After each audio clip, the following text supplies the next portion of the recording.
I had the platysma coming up, the red part here, I'll redo it in red, coming up to the chin. And it's nothing that you would draw on your drawing because it would interfere with the form. It's just the superficial skin muscle, but I'm showing where it is. And then I want to show some other important structures on this. The clavicles coming along to the edge and then meeting the acromion process, and the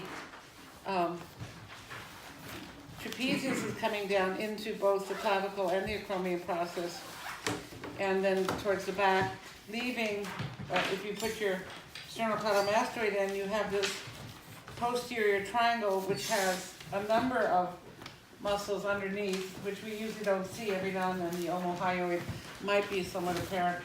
Here's the deltoid from the clavicle, from the acromion process, and from the back, coming from the three spots into its insertion. And then up here we have the temporal line with, of course, there would be that chewing muscle coming down into a part of the mandible. I'm not going to go on with that, but just indicate that the bones and the muscles make rhythmic forms that you want to respond to in your drawing, and if you understand the underlying structures, you're going to be better off defining the superficial structures. Now here we have that posterior triangle I mentioned, the trapezius in back, coming into the clavicle, third of the clavicle, the sternocleidomastoid coming up towards the mastoid process and the clavicle there. And I said underneath the omohyoid, splenius, levator scapulae, some scalenes, and various structures that usually don't show up that much, but are making the form that we see in the neck. Then the hyoid here is something new in this, the hyoid bone right here with two cornu, and actually the mandible, the hyoid, the thyroid cartilage, those structures are all evolved from gill and arch structures of the fish. So they're similar. They have a body on each side and two extensions on each side. There's the hyoid from the side, the thyroid cartilage, and the mandible here, cut away. You can see the mandible. It's clear underneath, but we're looking from the mandible to the hyoid and a number of muscles being defined by this drawing. One of them, stylohyoid, comes from a little styloid process in front of the mastoid process, and the muscle attaches to a cornu of the hyoid, and then there are many structures attaching to the hyoid, and the hyoid then has the tongue structures coming up. But let's go back to this.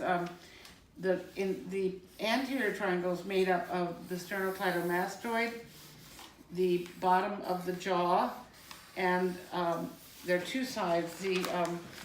It's double, the center line of the body. So we have, I'm just going to make it all white here.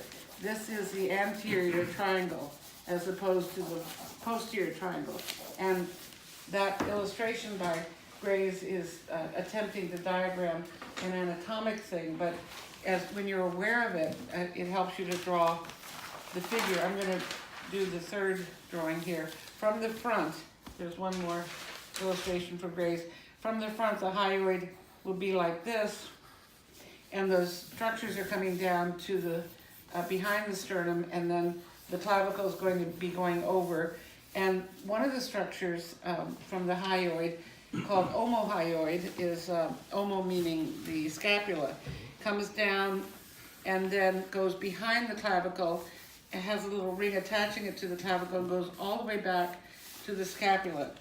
Now, how could we possibly have muscles like that? And it's strange, isn't it, that we would have a muscle originating on the hyoid bone going back behind to the scapula? Well, the reason is that we evolved from a fish,